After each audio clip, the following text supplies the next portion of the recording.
सबसे पहले इस कविता का सारांश आपके सामने मैंने रखा है कि कवि इस कविता में क्या बता रहे हैं। कवि इस कविता में बताते हैं कि सब धर्मों में मानवता एक श्रेष्ठ धर्म है और यह धर्म द्वेष, लालच, अहंकार आदि को दूर कर हमारे मन और विचारों में एकता, प्रेम, स्नेह और सद्भावना लाने का काम करती है। ठीक है, तो यहाँ पर इस कविता में कवि हमें क्या संदेश दे रहे हैं कि हमारे अंदर जो भी तिरस्कार है, द्वेष भावना है दूसरे जाति धर्म के प्रति, वो सब निकलनी चाहिए। और जब तक ये निकलेगा नहीं और हमारे देश में जितने भी लोग हैं उनके प्रति हमारे मन में प्रेम भावना नहीं जगेगी, तब तक मानव का कल्याण नहीं हो सकता। और यही बताना इस कविता का उद्देश्य है।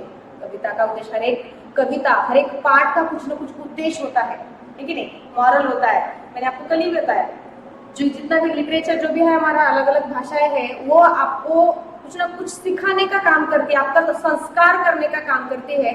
तो ये कविता हमें सिखाती है कि जिस देश में हम रहते हैं उस देश में रहने वाले देशवासियों के प्रति हमारे मन में प्रेम होना जरूरी है।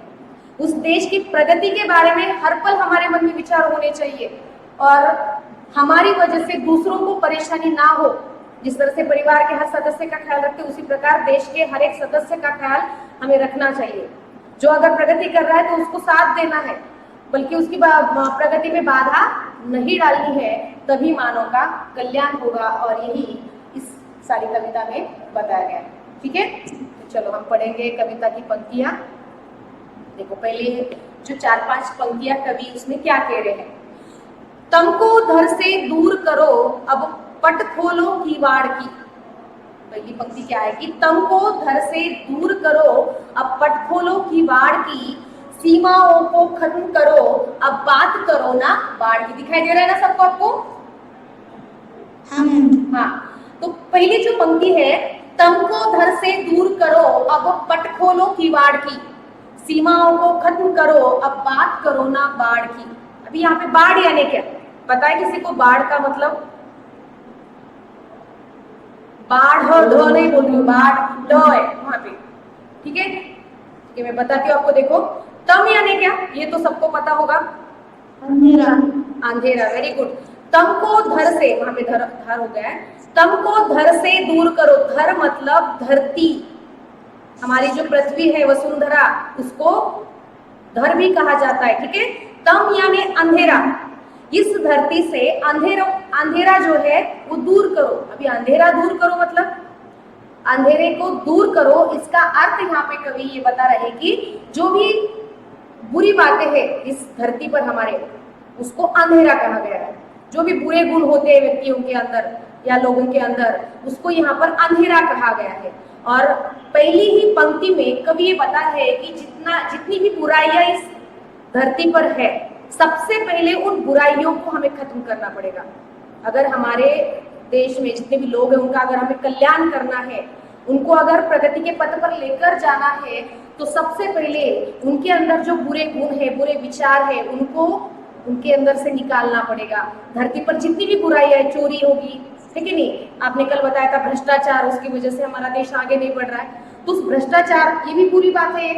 तो ये जो बुरी बातें हैं, मैंने एक उदाहरण दिया, ऐसी बहुत सारी बातें होगी और आपको भी पता है कि क्या बुरा होता है और क्या अच्छा होता है कि नहीं, इतना तो फर्क आप जानते हो। तो ये जो बुराइयां है इस धरती से निकालो, दूर करो, अब पट खोलो कीवाड़ की, और जो भी है अपने मन के दरवाजे को खोलो और जो बुराइयां वो बाहर निकालो और अच्छाइयों को अपने मन के अंदर आने दो, ऐसा यहाँ पर कवि कहते हैं। दूसरी पंक्ति में कवि क्या कहते हैं, देखो, सीमाओं को खत्म करो अब बात करो ना बाढ़ की। बाढ़ मतलब कटीले वृक्ष, कटीले मतलब जिसको कांटे होते हैं और बड़े बहुत ऊंचे भी होते हैं। कुंपन पता है, मराठी में कुंपन वर्ड शब्द है, कंपाउंड जिसे आप इंग्लिश में कहेंगे, है कि नहीं। तो घर के बाहर जो हम कंपाउंड बनाते हैं, किस लिए बनाते हैं, क्यों बनाते हो?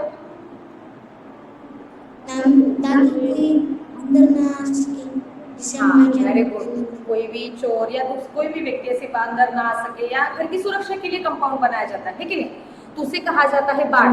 बाढ़ ड बोल रही हूँ, बाढ़ नहीं, ठीक है। तो ये बाढ़, इसका अर्थ है कटीले वृक्षों का कुंपन, उसे बाढ़ कहा जाता है। तो कवि क्या कह रहे हैं आगे की सीमाओं को खत्म करो, अब बात करो ना बाढ़ की। मन के बाहर हमारे जो में हमने एक बाढ़ बनाई है, मतलब कुंपन बनाया है जाति और धर्म को लेकर, उसके आगे का हम सोचते नहीं। अपने जाति और धर्म को अच्छा मानकर या श्रेष्ठ मानते हैं और थोड़ा दूसरे धर्म और जाति को तुच्छ मानते हैं, है कि नहीं। और ये झगड़े इसी कारण होते हैं, अपने धर्म और जाति को श्रेष्ठ मानने के कारण। लेकिन असल में बात क्या है, जब भी इंसान जन्म लेता है, जो भी छोटा बच्चा जन्म लेता है पहले दिन, उसके शरीर के किसी हिस्से पर आपको दिखाई देता है जात लिखी होती है, धर्म लिखा होता है कि हिंदू का है, मुस्लिम का है, सिख है, ऐसा कुछ बड़े अक्षरों में लिखा होता है उसके शरीर पर, कहीं पर लिखा होता है नहीं। हाँ, तो सोचो ना फिर, बिल्कुल भी अगर जब जो भी इंसान जन्म लेता है कहीं पर उसके माथे पर, उसके हाथों पर, पैरों पर, कहीं पर भी ऐसे लिखा नहीं है ये हिंदू है, ये मुस्लिम है। फिर भी ये जातियां है हमारे देश में, तो ये किसने निर्माण की? इंसान ने। इन्हें हमने ही निर्माण किए। भगवान के लिए सब बच्चे समान है, उसके जितने भी लोग हैं वो उसके बच्चे हैं और उसके लिए सब समान है। उसके लिए भी एक भेदभाव, बिल्कुल जिस तरह से माँ के लिए सब बच्चे समान होते हैं उसी प्रकार भगवान के लिए सब समान है। ये भेदभाव, ये जाति धर्म के नाम पर जो भेद है, जो दिखाई देता है संसार में, वो हमने निर्माण किया है कि नहीं? क्योंकि भगवान तो ऐसा कुछ करता नहीं है। और इसीलिए ये जन्म से लेकर हमारे मन पर जो एक हमारे मन में जो बात होती है जाति धर्म को लेकर, तो वो जो हमारे मन में एक कुंपन हमने बनाया है उसके परे हम सोचते नहीं, उसके आगे जाकर हम सोचते नहीं। कहीं ना कहीं हमारे अंदर हम अपने जाति और धर्म के व्यक्तियों के प्रति एक अलग अच्छी भावना रहती है और दूसरे धर्म और जाति के जो लोग होते कहीं ना कहीं रहती है, थोड़ा सा उनके प्रति थोड़ा तिरस्कार या द्वेष भावना रहती है। तो ये नहीं होना चाहिए बिल्कुल भी। हमारे मन में किसी दूसरे धर्म के प्रति, किसी दूसरे जाति के प्रति बिल्कुल भी बुरी भावना नहीं आनी चाहिए। या हमारा धर्म श्रेष्ठ है, मेरा धर्म श्रेष्ठ है, उसका तुच्छ है, तो ये बिल्कुल भी भावना नहीं आनी चाहिए। और जब तक ये भावना मन के दिमाग में, को आवाज नहीं करनी है, और ये भावना जब तक इंसान के दिमाग में घर ऐसे रहेगी तब तक वो आगे का सोचेगा नहीं, देश के कल्याण के बारे में सोचेगा नहीं। और फिर आगे जाकर ये भावना अगर बढ़ती गई तो इसका स्वरूप क्या हो जाएगा? झगड़े में रूपा या द्वेष, बहुत ही क्रोध भावना बढ़ेगी। दूसरे जो भी लोग हैं जिनके प्रति आप इस तरह से भावना रखते हो, तो ये द्वेष और तिरस्कार बढ़ेगा। तो ये हमें निकाल फेंकनी है। ये जो कुंपन हमने बनाया है, जो रीति रिवाजों का, ये अलग अलग जाति भेद धर्म भेद का, तो हमें वो निकाल फेंकना है। ऐसा यहाँ पर कवि कहते हैं कि सीमाओं को खत्म करो। जो सीमाएं बनाए रखी है, जो अलग अलग बंधन है, उसको हमें खत्म करना है। और बात करो ना बाढ़ की, इस तरह का कुंपन जो कि मन के बाहर हमने बनाए रखना है, या अपने विचारों को बिल्कुल भी प्रगति के उसे छोड़कर हम दूसरा को सोचते नहीं है। वो हमारे मन में कहीं ना कहीं घर करके बैठा है, जाति और धर्म का जो बंधन है वो, तो उसको निकाल फेंकना है। ये कुंपन जो है वो निकाल फेंकना, ऐसा कवि यहाँ पे कहते हैं। तो ये दो बातें शुरुआत में कवि कह रहे हैं कि जब तक समाज से, लोगों के मन से बुरी भावनाएं, बुरे विचार निकलेंगे नहीं, तब तक देश का विकास नहीं होगा, मानव का विकास नहीं होगा। और दूसरी बात कवि यहाँ पर बता रहे हैं कि जब तक हम अपने मन के बाहर हमारे विचार जो भी है उसको थोड़ा सा क्या करना है, जो पुराने विचार है, जो हमारे प्रगति में बाधक है, उनको निकाल फेंकना है। जाति धर्म के जो बंधन हमने हमारे मन के अंदर रहते हैं, या दूसरे धर्म के प्रति, जाति के प्रति जो भावनाएं बुरी हमारे मन में है, वो भी निकाल फेंकनी है।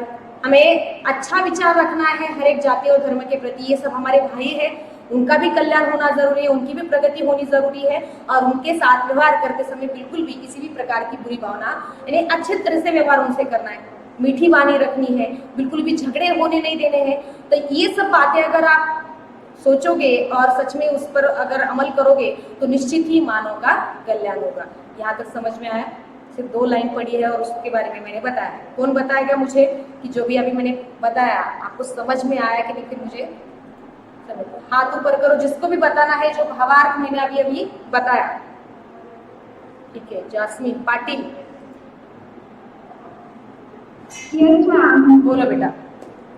अभी आपने जो 2 पंक्तियां एक्सप्लेन की, उसमें आपने समझाया कि जो अंधेरा है धरती में, जैसे लालच और भ्रष्टाचार, इसको हमें धरती से दूर करना है और हमारे मन के दरवाजे को खोलना है।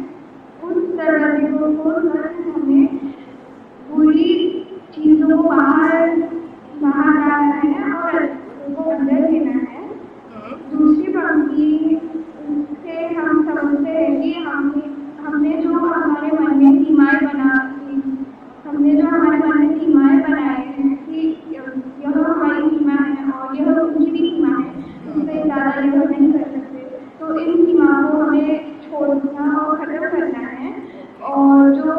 आने वाली का बाढ़ है, कुंपन। हाँ, हाँ हाँ बाढ़ है वो उसको भी हमें तोड़ना है और सबके लिए लगा करना है। जो ये बाढ़ है, जो कवि जिस बाढ़ की बात कर रहे हैं, कोई एग्जाम्पल बताएगा कि किस तरह से आज भी लोगों के मन में इस प्रकार के विचार रहते हैं, अपने जाति और धर्मों को ही धर्म में ही वो सीमित रहते हैं। कोई एक एग्जाम्पल बताएगा? आज भी गांव में हम देखते हैं ऐसे बहुत सारे एग्जाम्पल। कौन बताएगा किस बाढ़ की बात कवि कर रहे हैं यहाँ पर? जास्मिन जाधव। घर के भीतर जो लगाई जाती है। नहीं नहीं नहीं, एक एग्जाम्पल दे दो ना मुझे कि कैसे आज भी हमारे विचार ऐसे बिल्कुल भी सुधरे नहीं है, आज भी हम जाति भेद करते हैं। एक आध एग्जाम्पल कोई बताएगा मुझे? मतलब अगर कोई मुस्लिम वाला कोई अगर ये कर रहा होगा सागर, तो हम लोग में नहीं करने देते हैं, तो वो भी एक कारण हो सकता है उसके लिए। ओके ठीक है, और कौन बताएगा? जो कार्मिक वाग्मोही देवयानी अनम्यूट करो बेटा। गरीब लोग मिलते हैं तो उनको इग्नोर करते हैं। हाँ बोलो देवयानी, बोलो बेटा।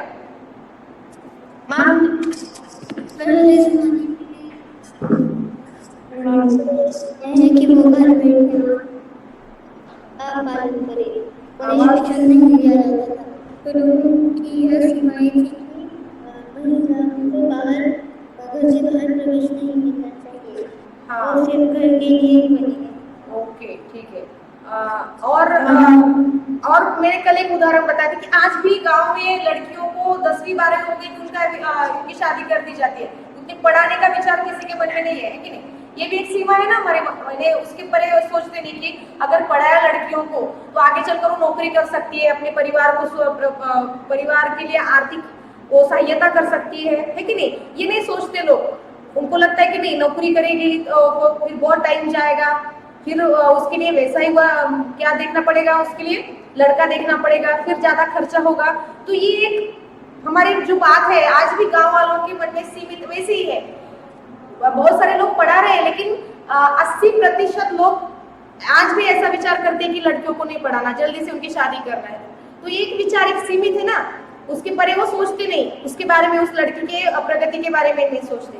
तो ये एक उदाहरण हुआ। और दूसरा मैं बताती आपको, आज भी जाति भेद, धर्म भेद आज भी गांव में नहीं, थोड़ी मात्रा में कहीं न सभी और दिखाई देता है, और गांव में ज्यादा उसका प्रमाण देखने को मिलता है। उनके घर भी अलग जगह पे रहते हैं उन लोगों के, है कि नहीं? ऊंच नीचता का ये जो भेद है तो ये भी आज भी कायम है। उनके घर पर ज्यादा कोई जाता नहीं है कि नहीं? हमारे घर पर उतना ज्यादा जो भी निम्न जाति के लोग हैं उनको आज भी बुलाया नहीं जाता। तो ये मन में हमारे बैठा है, कहीं ना कहीं परंपरा से चला आ रहा है। तो इन सारे इन बंधनों से मुक्त होकर थोड़ा ज्यादा सोचना चाहिए, उन लोगों के लिए सोचना जरूरी है, ऐसा यहाँ पे कवि सोच रहे। क्योंकि ये अगर विचार ऐसे कायम हमारे मन में रहेंगे तो देश का एक हिस्सा ऐसे ही पिछड़ा रहेगा, वो भी हमारे जैसे ही है, वो भी इंसान ही है। ये भावना हमारे मन के अंदर होनी चाहिए। मानवता, ये एक सिर्फ धर्म हमारे मन में रखना है हमें, बाकी कुछ किसी भी धर्म के बारे में सोचना ही नहीं है। वो इंसान है और मैं भी एक इंसान हूँ, तो उसके प्रगति के बारे में सोचना है, उसको भी वैसे ही अधिकार मुझे दिलाने हैं, उतना ही सम्मान मुझे उस व्यक्ति को देना है जैसे कि लगता है मुझे वो मिले, आदर जितना मैं पाना चाहता हूँ उतना वो सामने वाले को देना जरूरी है। जैसे आप बोगे वैसे ही पाओगे, है कि नहीं? तो उसी प्रकार वो सामने वाले व्यक्ति को भी उतना ही आदर और सम्मान मिलना जरूरी है, और तभी क्या होगा, देश का विकास होगा, मानव का कल्याण होगा। तो यही जो विचार हमारे सीमित है उसको थोड़ा विस्तृत करने के लिए या उनके बारे में भी सोचने के लिए कवि कहते हैं। आया समझ में? सिर्फ 2 पंक्तियां बताई मैंने, 2 ही पंक्तियों का अर्थ बताया, आगे की पंक्तियों का अर्थ बताती हूँ और फिर आप उसका भावार्थ बताएंगे जो भी मैंने बताया। ओके, समझ में आया? अगर नहीं आया है तो हाथ ऊपर करो, समझ में नहीं आया तो। आया ना? बहुत सारे हाथ दिखाई दे रहे हैं, इनको समझ में नहीं आया है क्या?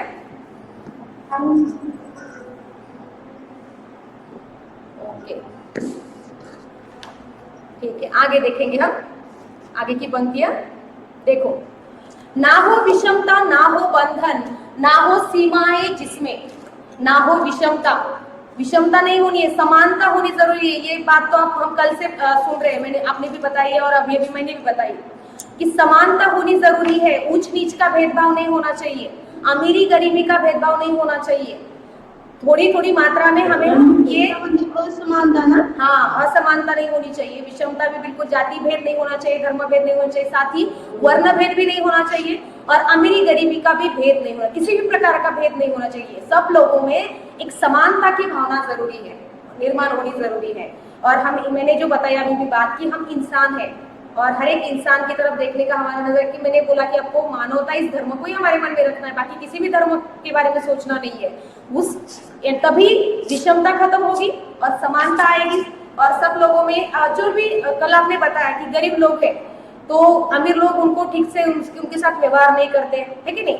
तो इसी कारण गरीबों के मन में अमीरों के प्रति एक क्रोध भावना, द्वेष भावना निर्माण होती है कि नहीं? और ये थोड़ा सा बढ़ता जाता है क्रोध, और वही हम देखते हैं कि झगड़ा होता है, आए दिन दंगे होते हैं। तो ये नहीं होना चाहिए। तो इसके लिए समानता स्थापित करनी जरूरी है और इसके लिए सिर्फ एक व्यक्ति को काम करना नहीं है, तो बल्कि सबको मिलकर ये करना है।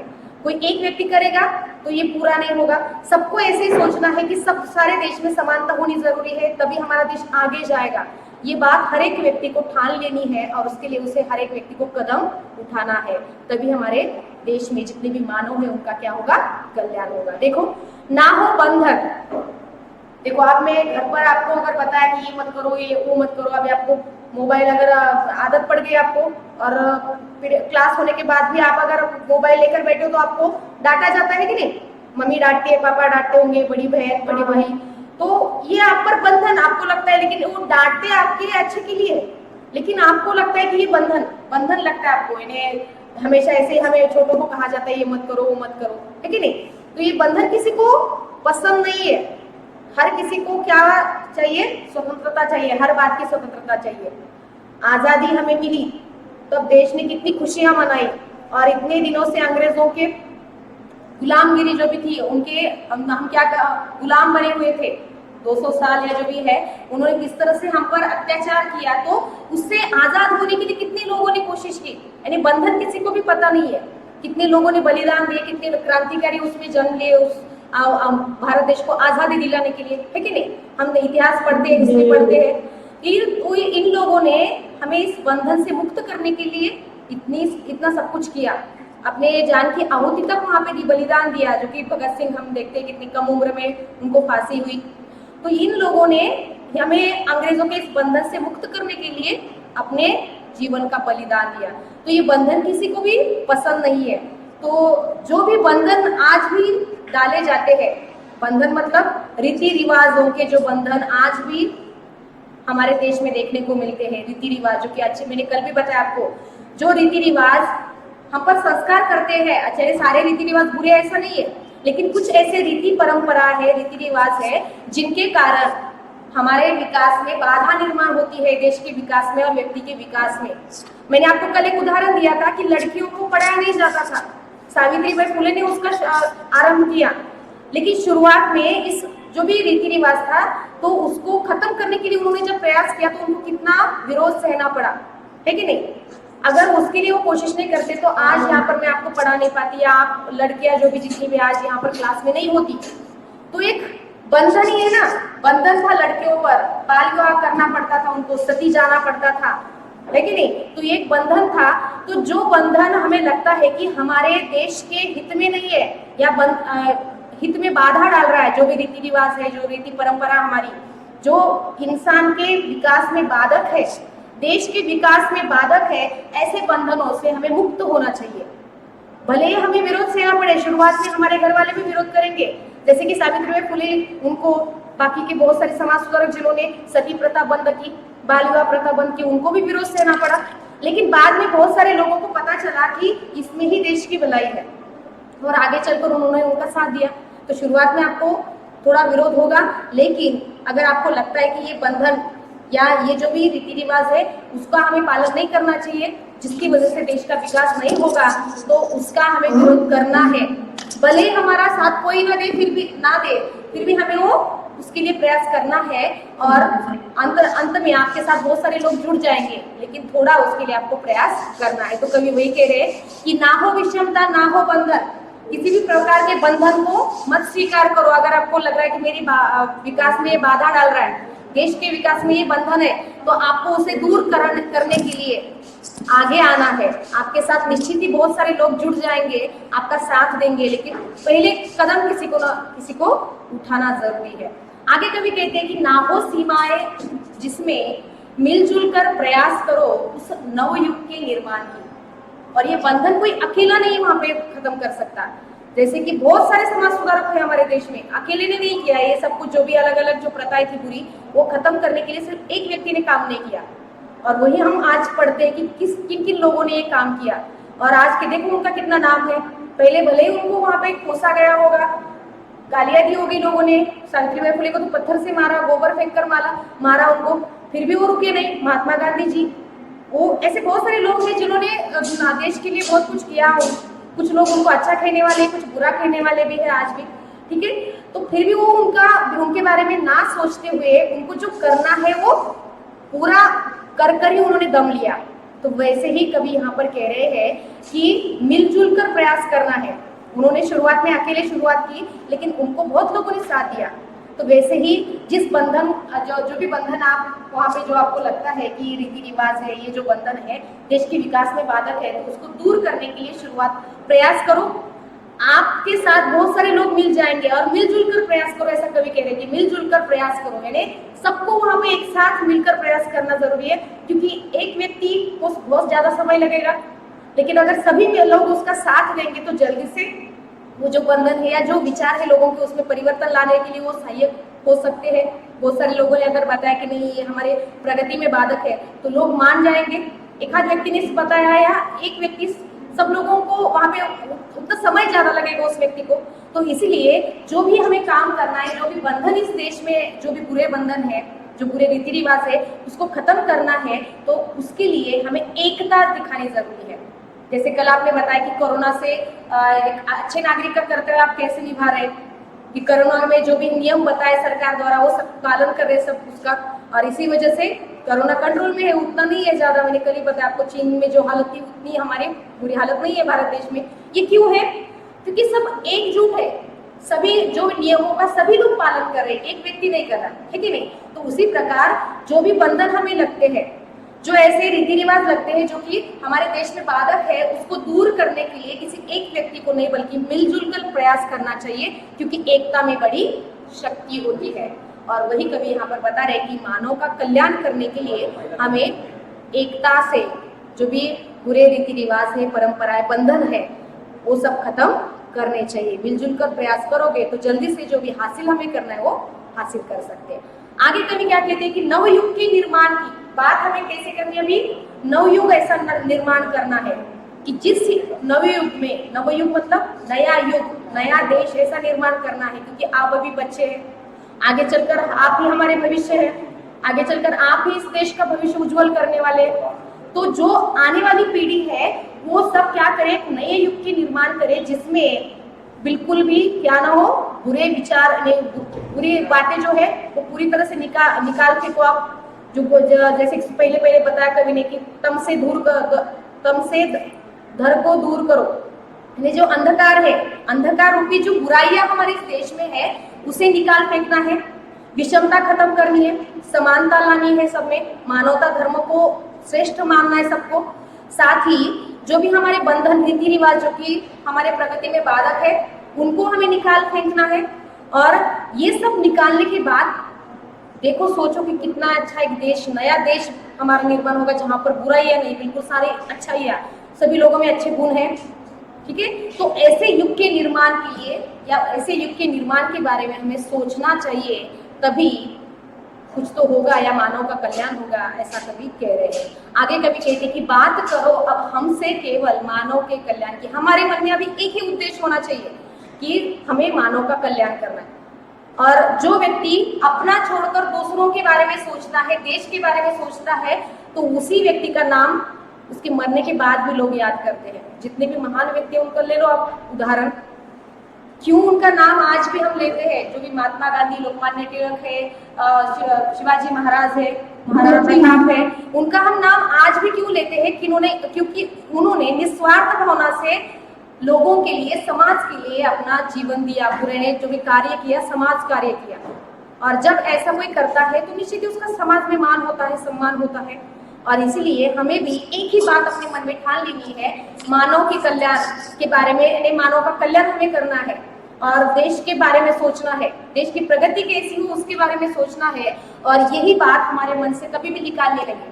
हमेशा ये मन में हमारे वजह से उद्देश्य रहता है, आपका डॉक्टर बनना है, इंजीनियर बनना है, जो भी है आपका एक उद्देश्य जीवन का रहता है। तो उसी प्रकार ये उद्देश्य भी हर पल आपके मरते दम तक आपके मन में रहना चाहिए कि मुझे मानव का कल्याण करना है, मेरे हाथ से कुछ भी बुरा नहीं होना चाहिए, अच्छे काम होने चाहिए और कहीं ना कहीं मैं किसी व्यक्ति की मदद करूं या देश हित हो मेरे हाथ से, ये भावना हर एक व्यक्ति में होनी जरूरी है। तभी क्या होगा, देश हमारा आगे जाएगा। समझो कि एक व्यक्ति अगर अच्छा काम कर रहा है तो उसकी देखा देखी दूसरा वो उसका क्या करेगा, अनुकरण करेगा।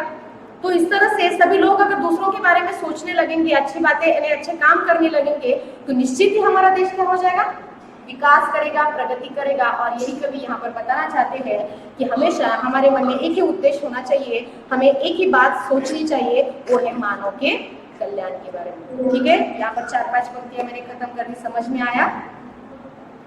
हाँ मैम। ओके, कौन बताएगा अभी मैंने क्या बताया? हाथ ऊपर करो।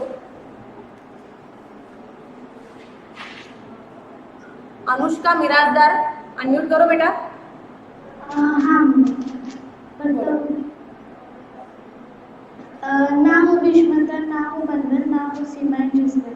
इसका मतलब है कि हमें हमारे देश में असमानता नहीं होनी चाहिए।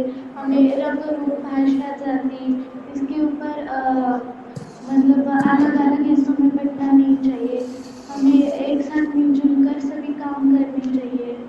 और ना हो बंधन, इसका अर्थ यह होता है कि मतलब किसी भी लोग मतलब कोई लोग किसी के ऊपर भी जोर नहीं डालना चाहिए। सबको अपना अपना स्वतंत्र होता है। और ना हो सीमाएं, इसका मतलब है कि सीमा मतलब ओके, ठीक है, बताओ आगे का बताओ। मिलजुल कर प्रयास करो उस नवयुवक के निर्माण की। मतलब हमें मिलजुल कर प्रयास करना चाहिए और देश की स्वतंत्रता के लिए। नवयुवक मतलब जो बच्चे वो बड़े होकर उनका अच्छा स्वतंत्र के लिए मदद करनी चाहिए सभी को। और बात करो अपन से केवल मानव के कल्याण की। और ये सब स्वतंत्रता की बात करने के बाद हमें सिर्फ यह बताना चाहिए कि केवल हम स्वतंत्रता के लिए जी रहे हैं। ओके, शर्वरी अनम्यूट करो बेटा। शर्वरी, मैं बोलूं क्या? हाँ बोलो बेटा। ना हो विषमता, ना हो बंधन, ना हो सीमाएं जिसमें। मतलब हमें विषमता मतलब असमानता नहीं रखनी चाहिए, केवल समानता ही रखनी चाहिए। हमें मतलब असमानता मतलब किसी भी भेदभाव नहीं करना चाहिए जाति, धर्म, वर्ण के प्रति। सबको मिलजुल कर रहना चाहिए और हमारा एक धर्म होना चाहिए, मतलब मानवता। और हमें बंधन में नहीं रहना चाहिए, किसी बंधन में मतलब जाति, धर्म, किसी भी प्रकार के बंधन में हमें नहीं रहना चाहिए और ना किसी दूसरे को रहने देना चाहिए। हमें उस बंधन को मतलब उस बंधन के सभी सीमाएं तोड़ने के लिए बहुत प्रयास करना चाहिए। हमें पहले रुकावट आएगी पर बाद में सब हमारे साथ मिलजुल कर काम करेंगे। ओके, ठीक, आपको समझ में आया? यानी इस कविता मिलजुल कर काम करेंगे तो हमारा जो उद्देश्य है मानव का कल्याण वो सफल हो जाएगा। क्योंकि एकता में बहुत ताकत होती है और हमें मिलजुल कर आगे आने वाले नवयुग जो है उसे कोई भी कठिनाइयां नहीं आनी चाहिए, उन्हें स्वतंत्र मिलना चाहिए, उनका कल्याण होना चाहिए, उसके लिए काम करना चाहिए, मतलब प्रयास करने चाहिए। और जब तक हमारा कार्य सफल नहीं होता तब तक हमारे प्रयास हमें नहीं रोकने चाहिए और हमें ये प्रण लेना चाहिए कि अब हम केवल मानव के कल्याण की ही बात करेंगे। इससे ही हमारा देश आगे जाकर मतलब आगे बढ़ेगा और स्वतंत्र होगा। वेरी गुड, बहुत अच्छा, बहुत बढ़िया बेटा।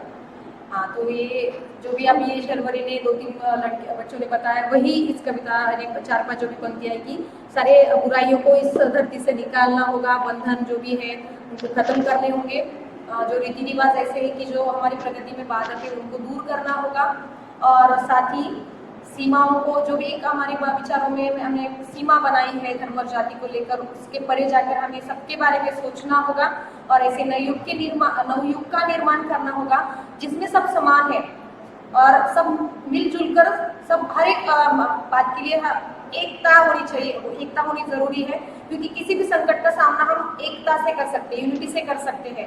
तो एकता में बहुत बड़ी शक्ति होती है। सब मिलकर मानव के कल्याण के बारे में हमें सोचना चाहिए और एक ऐसे नवयुग के बारे निर्माण हमें करना चाहिए जिसमें कुछ भी बुरी बात ना हो, सब लोगों में अच्छाइयाँ भरी हो, ऐसे नवयुग का निर्माण हमें करना चाहिए। तो यहाँ इतना ही कवि ने बताया है। ठीक है, आपको समझ में ऐसा सोचकर मैं आगे बढ़ती हूँ। देखो यहाँ पर मैंने आपको भावार्थ दिया था,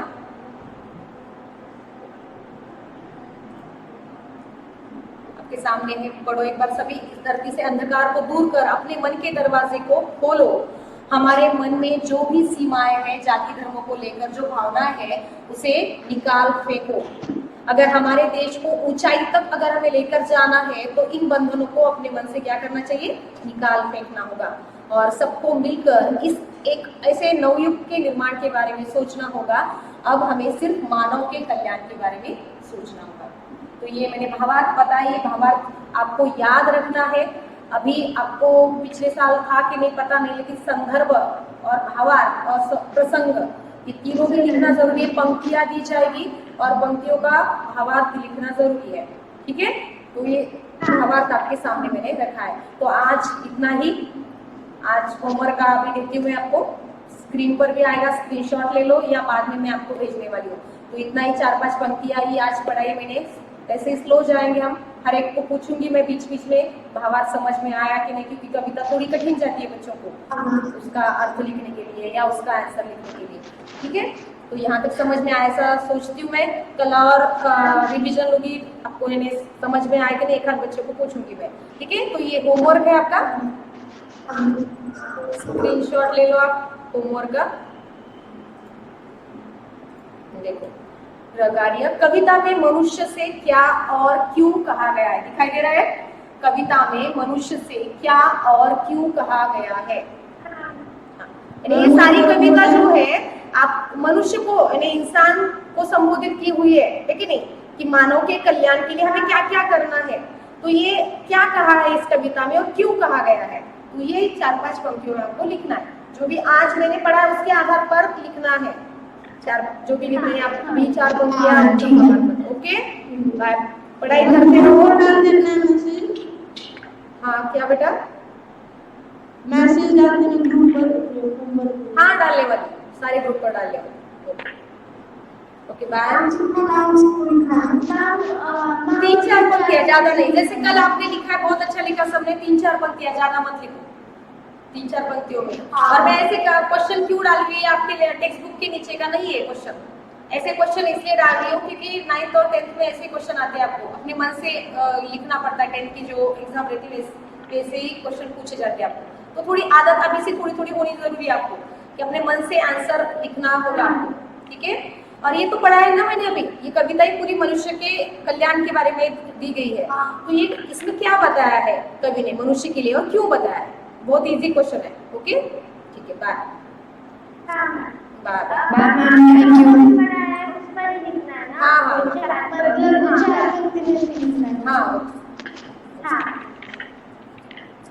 Bye.